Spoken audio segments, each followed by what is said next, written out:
It happened again. The familiar feeling of being trapped in my own body, unable to move or even breathe. The only thing I could do was watch in terror as a shadowy figure approached me.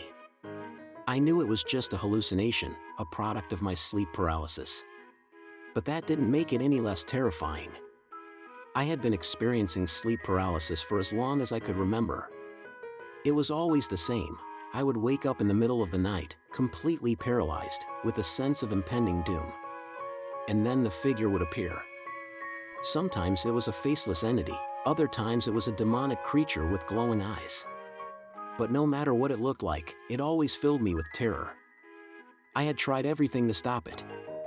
I had seen doctors, therapists, and even a sleep specialist. But nothing seemed to work. The only thing that gave me some comfort was knowing that it was just a hallucination, that it wasn't real. But tonight, something was different. As the figure approached me, I could feel its breath on my face. It spoke to me, in a voice that was both familiar and terrifying.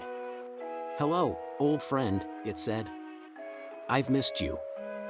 I tried to scream, to move, to do anything to escape. But I was completely paralyzed. The figure leaned in closer, its eyes glowing with an otherworldly light. And then it happened. My body suddenly jolted awake, and I gasped for air.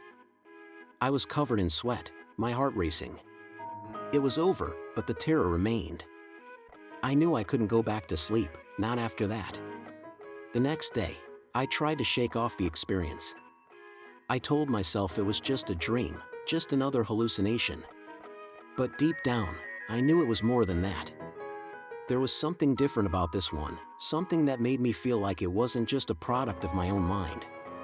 That night, I did everything I could to avoid falling asleep. But eventually, exhaustion took over, and I drifted off. And then it happened again. This time, the figure wasn't alone. It was surrounded by other shadowy entities, all of them whispering to me in a language I couldn't understand. They seemed to be trying to tell me something, something important. But I couldn't make sense of it. And then, just as suddenly as it had started, it was over. I woke up, my body once again covered in sweat. But this time, I had a sense of purpose. I knew that the figures in my dreams were trying to tell me something, and I was determined to find out what it was. Over the next few days, I delved deep into research on sleep paralysis and lucid dreaming. I talked to others who had experienced similar things, and I even tried meditation and other techniques to gain control over my dreams. And then, it happened again. But this time, I was ready. As soon as the figures appeared, I focused all my willpower on taking control of the dream. And it worked. The figures turned to face me, and I could see their faces for the first time. They were all people I had known in my life, people who had passed away. They were trying to tell me something, to warn me of something. And then, just as quickly as they had appeared, they were gone. I woke up, feeling more awake and alive than I had in years. I knew that I had finally overcome my sleep paralysis, and that I had unlocked a new level of understanding about the power of the mind. From that day forward, I never experienced sleep paralysis again. Instead, I began to have lucid dreams, where I had control over my actions and my surroundings. I even found that I could communicate with the figures in my dreams, and that they had important messages for me. Through this experience, I learned that sometimes our greatest fears can hold the key to our greatest breakthroughs. By facing my fears head-on, I was able to gain control over them and use them to unlock a new level of awareness and understanding.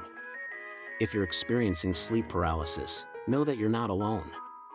It's a common experience that affects many people. But there are ways to overcome it, such as developing a consistent sleep routine, reducing stress levels, and seeking professional help if needed. And if you're brave enough to explore your dreams, you may find that they hold the key to a deeper understanding of yourself and the world around you.